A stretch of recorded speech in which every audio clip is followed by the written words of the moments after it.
Zamani Waisraeli waliteswa Misri, wakiteswa na kutumwa utumwani.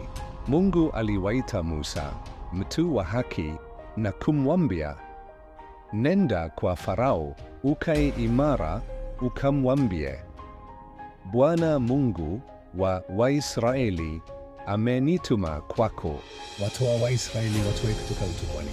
Musa alitii, na kwa msaada wa Mungu alifanya miujiza mikubwa: kugeuza maji kuwa damu, kuleta nyoka na magonjwa, na hatimaye bahari ya Shamu ikagawanyika ili kuokoa Waisraeli.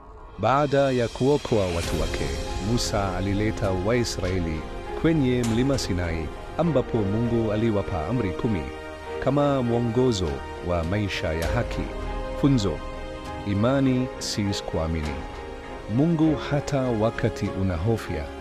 Utii, kufanya kile Mungu anasema bila kuchelewa.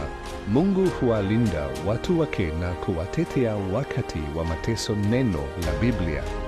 Musa alitiwa heshima kwa imani yake, akawa kiongozi wa watu wa Mungu. Mwisho wa video.